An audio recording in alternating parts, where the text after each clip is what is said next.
So here on this presentation, we're going to be talking about what is reading, what it is defined by, and the different examples that we can look at and how we can analyze a pretty basic question of what is reading. So first, we do have the basic definition, which states that reading is the process of taking in the sense or meaning of symbols, often specifically those of a written language by a means of sight or touch. So, what this initial definition is stating is what we are used to as readers. When we open a book or a newspaper or a journal, what we are taught from when we are young, read left to right, take in the information. It's also talking about the meaning of symbols. For example, you see a yield sign, you know the symbol when you're driving, you yield.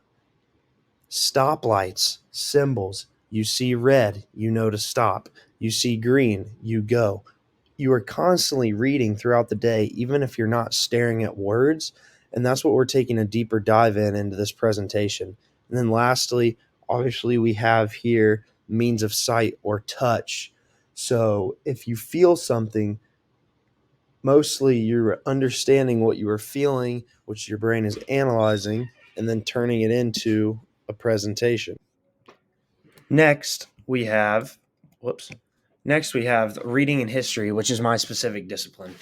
So first, on the bullet point, we have social studies. Reading and social studies may be as simple as in class, opening up your history textbook and taking a leap into reading what all you're processing in the history book, whether that be the Declaration of Independence or Roanoke or Christopher Columbus, all of that basic stuff of just reading your history book and analyzing information.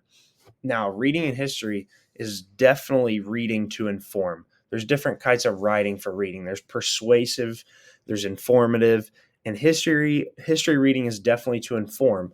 It is to inform people that weren't alive at the time of the history to understand what happened then, and then to give us a better idea of what the world looks like and why the world looks like today. Because believe it or not, a lot of things that are applied today come from a long time ago that we may not even think of until we do some reading. And then we have images. And that's kind of what I touched on earlier is I'm going to show an example of how you can take an image and you can read from it way more than what you realize, and also how your mind can process those things and really understand that maybe you didn't think that reading was just images as well. You thought it was just words, and we can really show that it is not, and it can be images as well. So I have two examples that we're going to look at.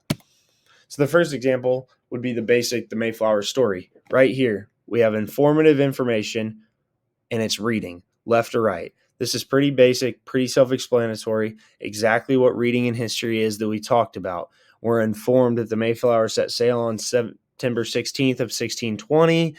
We are informed that more than 30 million people can trace their ancestry to the passengers. Pretty basic, informative writing. And now we can move on to this picture right here.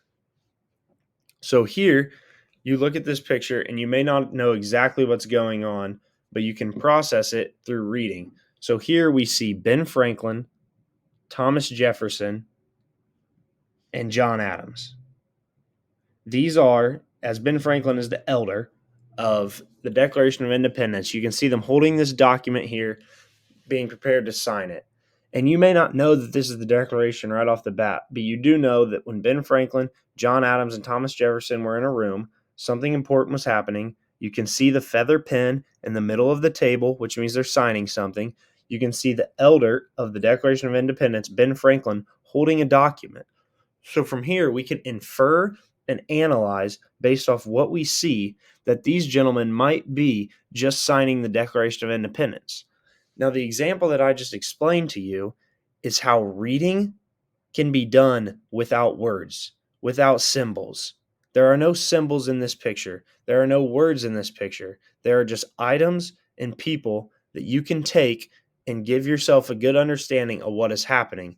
And so I think when you're asked the question, what is reading? If you're ever asked that again, really take a deeper dive into what that means and don't just say, oh, it's just looking at words and processing it. You got to understand that there is a lot that goes into reading, and how really cool it can be when you can take images like this and dissect it and dissect what you see and turn it into a pretty good explanation. And that is what I tried to provide in this example. So that will be it for my presentation. I appreciate you guys listening and enjoy the rest of your day.